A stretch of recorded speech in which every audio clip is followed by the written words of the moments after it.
This is why the world cannot survive without Africa. Sometimes nicknamed the Mother Continent due to its being the oldest inhabited continent on Earth. Humans and human ancestors have lived in Africa for more than 5 million years. The origin of the name Africa is greatly disputed by scholars. Most believe it stems from words used by the Phoenicians, Greeks, and Romans. Important words include the Egyptian word Afruika, meaning motherland, the Greek word Afrique, meaning without cold, and the Latin word Aprica, meaning sunny. Being the second largest continent, it is bounded by the Mediterranean Sea, the Red Sea, the Indian Ocean, and the Atlantic Ocean. It is divided in half almost equally by the equator. What is Africa's uniqueness? Africa is rich in natural resources ranging from arable land, water, oil, natural gas, minerals, forests, and wildlife.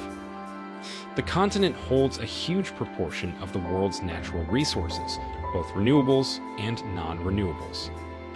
Home to some 30% of the world's mineral reserves, 8% of the world's natural gas, and 12% of the world's oil reserves. The continent has 40% of the world's gold, and up to 90% of its chromium and platinum. The largest reserves of cobalt, diamonds, platinum, and uranium in the world are in Africa. It holds 65% of the world's arable land and 10% of the planet's internal renewable freshwater source. In most African countries, natural capital accounts for between 30% and 50% of total wealth. Over 70% of people living in sub-Saharan Africa depend on forests and woodlands for their livelihoods. Land is an economic development asset as well as a socio-cultural resource. A significant share of these resources is, however, used unsustainably, while others are lost through illegal activities, meaning that the stream of benefits generated from these resources is being reduced over time. For instance, Africa loses an estimated $195 billion annually of its natural capital through illicit financial flows, illegal mining, illegal logging, the illegal trade in wildlife, unregulated fishing, and environmental degradation and loss. Collectively, the continent has a lot to gain in pulling together and harnessing its vast natural resources to finance the development agenda towards greater prosperity. And it must also ensure that future growth and exploitation of natural resources is results-oriented, climate-resilient, and sustainable. These reasons can explain why the world cannot do without Africa. 1. Favorable climate. Tropical wet conditions occur along the equator, the Gulf of Guinea, and the East Madagascar coast. Temperatures remain near 27 degrees Celsius, 80 degrees Fahrenheit, year-round. Annual precipitation varies from 152 centimeters, 60 inches, inland to 330 centimeters, 130 inches along the coasts. Important crops in Africa's tropical wet regions include plantain, pineapple, coffee, cocoa, and oil palms. Palm oil is the primary cooking oil in Africa, as familiar as olive oil or corn oil in North America. Savanna conditions occur in much of eastern and southern Africa. Temperatures here are cooler and more variant than in tropical wet regions. Annual precipitation is between 50 and 152 centimeters. The dry season in the savanna can last as long as 6 months. Important savanna crops include cassava, peanuts, peppers, okra, eggplant, cucumber, and watermelon. Africa's most important grain crops, millet and sorghum, are grown here. Desert conditions occur in northern Africa, especially in the Sahara and the Sahel. Temperatures can range from 54 degrees Celsius, 130 degrees Fahrenheit on the hottest days to freezing on the coldest nights. Annual precipitation never exceeds 25 centimeters, 10 inches, and some areas go without rain for years. Important desert crops include date palms and cotton. Mediterranean climate conditions occur along the extreme northern and southern coasts of Africa. These regions have mild temperatures, dry summers, and moderately rainy winters. Important crops include figs, olives, oranges, tomatoes, onions, and large vegetables, such as cabbage and cauliflower. Highland conditions occur in the highest elevations of Africa, particularly in the Ethiopian highlands. Temperatures here are much colder than in the surrounding lowlands. Precipitation depends on the orientation of the mountain to moisture-bearing winds. Agriculture. Climatic factors greatly influence Africa's agriculture, which is considered the continent's single most important economic activity. Agriculture employs 2/3 of the continent's working population and contributes 20 to 60% of every country's gross domestic product, GDP. GDP is the total value of goods and services produced in a country during 1 year.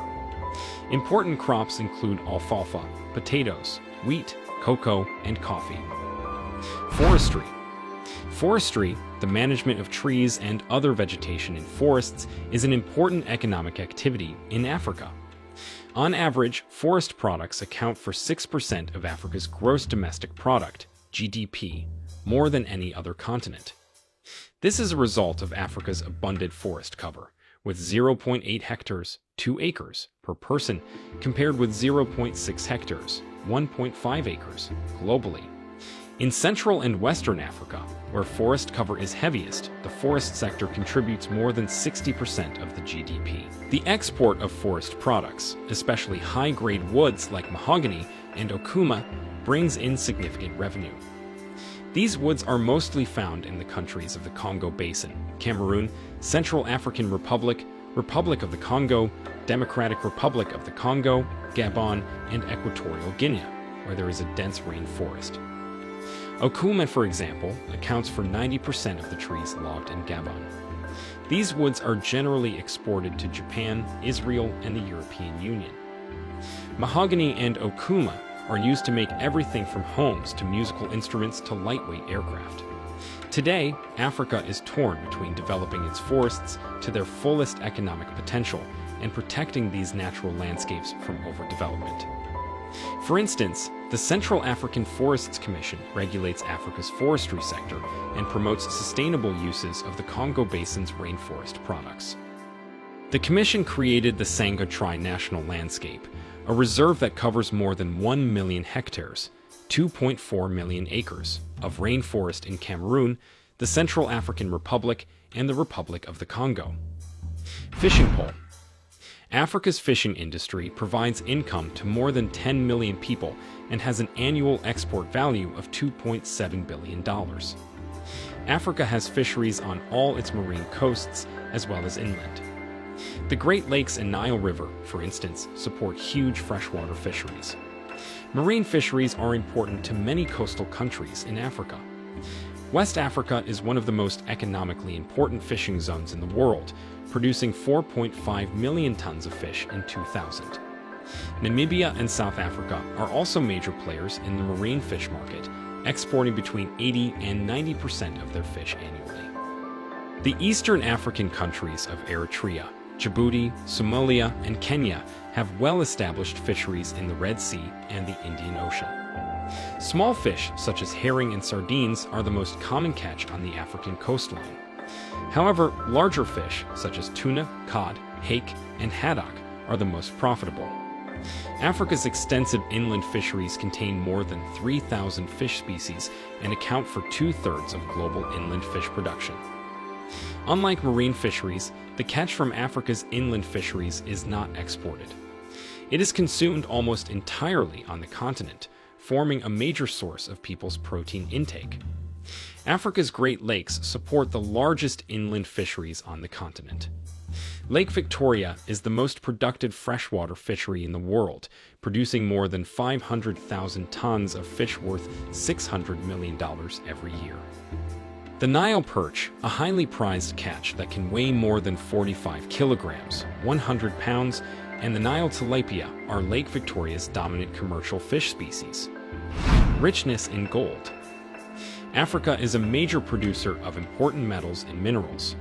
Metals exported by African countries include uranium, used to produce nuclear energy, platinum, used in jewelry and industrial applications, nickel, used in stainless steel, magnets, coins, and rechargeable batteries, bauxite, a main aluminum ore, and cobalt, used in color pigments. In 2008, Africa produced about 483 tons of gold, or 22% of the world's total production.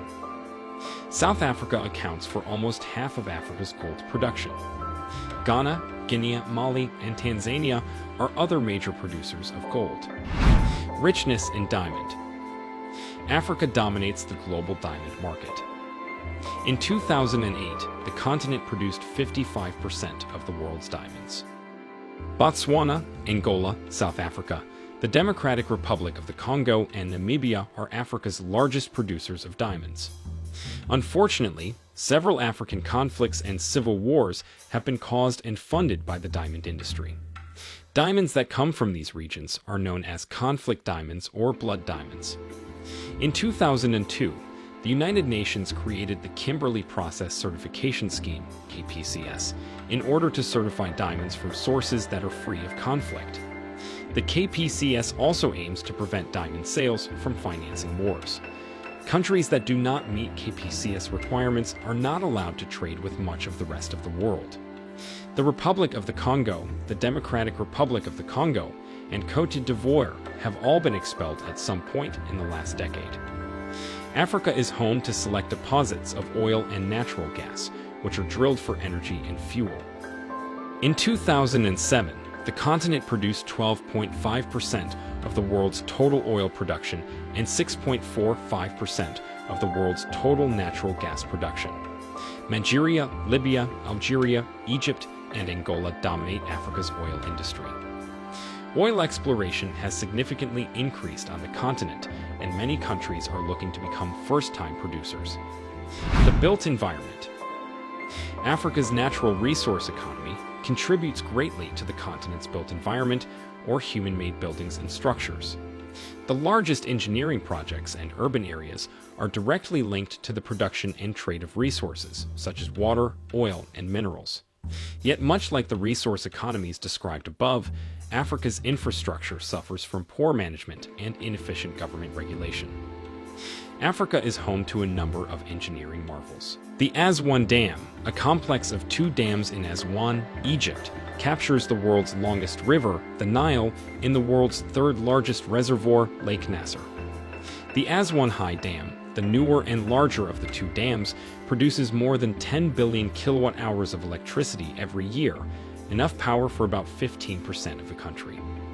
The Aswan Dam complex regulates the flooding of the Nile and stores water for agriculture. While farmland has increased by 500% as a result of the dam, land fertility has decreased. Nutrient-rich silt is unable to spread over the Nile Valley because it is trapped in Lake Nasser. The Driefontein gold mine outside of Johannesburg, South Africa, is one of the largest gold mines in the world. The mine is made up of 8 shafts that reach depths of up to 3,352 meters, 11,000 feet, underground.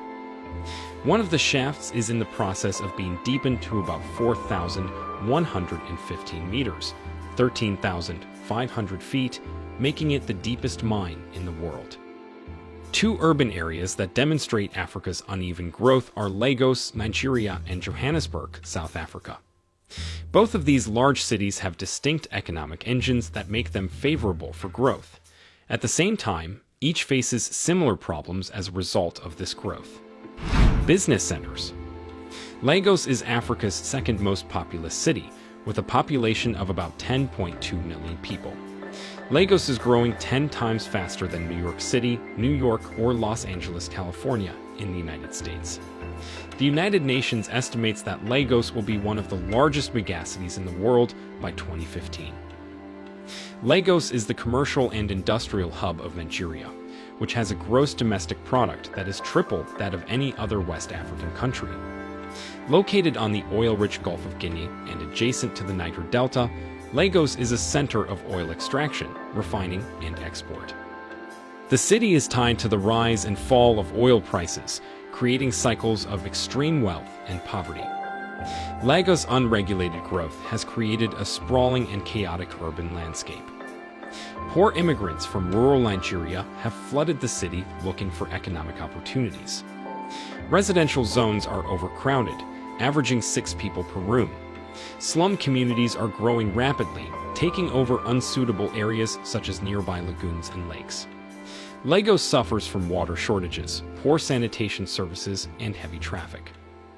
Government bodies and urban developers are finding it difficult to keep up with Lagos' rapid growth. Already established mines. Johannesburg is the largest city in South Africa, with a metropolitan population of more than 7 million. Johannesburg is also the world's largest city not situated on a river, lake, or coastline. The city developed around the gold and diamond industry, situated on a mineral-rich mountain range. While mining operations are gradually losing importance in Johannesburg, most mining companies still have their headquarters there. The wealth and trade of these companies and other manufacturing industries are supported by Africa's largest stock exchange, the JSE, Johannesburg Stock Exchange. As such, Johannesburg has become the financial hub for the African continent. A world of minerals in your mobile phone. Most of the electronics we use today are based on several minerals, from aluminum to zinc. In 2021, some 1.5 billion smartphones were sold around the world, up from 122 million units in 2007. As of 2020, nearly 4 in 5, 78%, people own a smartphone. More than half of a mobile phone's components, including its electronics, display, battery, and speakers, are made from mined and semi-processed materials. Lithium and cobalt are some of the key metals used to produce batteries. In 2019, about 63% of the world's cobalt production came from the Democratic Republic of the Congo. Tantalum is another metal used in electronic equipment. Tantalum capacitors are found in mobile phones, laptops, and a variety of automotive electronics. The DRC and Rwanda are the world's largest producers of tantalum. Together, they produce half of the world's tantalum. Top minerals per country. Petroleum and coal are among the most abundant minerals for 22 out of Africa's 54 countries. As of 2019, Nigeria produced most of the continent's petroleum, 25%, followed by Angola, 17%, and Algeria, 16%. Metals including gold, iron, titanium, zinc, and copper are the top produced minerals in 11 countries. Ghana is the continent's largest producer of gold, followed by South Africa and Mali. Industrial minerals such as diamonds, gypsum, salt, sulfur, and phosphates were the main commodity for 13 African countries. The DRC is Africa's largest industrial diamond producer, followed by Botswana and South Africa. Botswana ranks number 1 in Africa for the production of gem-quality diamonds used for jewelry. Mineral wealth. At $125 billion per year, South Africa generates the most money from its mineral resources. Nigeria comes in second with $53 billion per year, followed by Algeria, $39 billion, Angola, $32 billion, and Libya, $27 billion. These 5 countries produced more than 2/3 of the continent's mineral wealth. The world's minerals. According to the World Mining Congress, the world extracted some 17.9 billion tons of minerals in 2019. Asia was the largest producer, accounting for 59% of the world's total production, valued at $1.8 trillion. North America was second with 16%, followed by Europe at 7%. Africa produced about 5.5% of the world's minerals, worth some $406 billion. Towards sustainable development in Africa. The GEO6 Regional Assessment for Africa points out that the environment is deteriorating faster than previously thought, emphasizing that governments must act faster to reverse the worst trends. The report recognizes Africa's natural capital and observes that the economic growth of Africa hinges on the sustainable management of its natural capital. However, the unsustainable exploitation of Africa's natural resources by its burgeoning population and the tardiness by authorities to effect sound regulations to tame abuse and overexploitation of these resources is brewing trouble. Nature is issuing red alerts, as evidenced by the many catastrophes we are experiencing, which, if left unchecked, will keep aggravating food shortages, water scarcity, diseases, conflicts, migration, and poverty, all of which could culminate in the destabilization of economies. The UNEP Africa Office supports African governments to translate decisions and statements made on natural resources into practical actions and innovative solutions at regional, national, and local levels for the benefit of their populations. This will lead to wealth and job creation, revenue generation, food security, social equity, and a healthy environment. For Africa to reap the economic and social benefits inherent in this natural wealth, it is necessary to urgently address such issues as the management and the economic and environmental impacts of their sustainable use. Thanks for watching. Let us know your thoughts in the comments. Don't forget to like, subscribe, and share.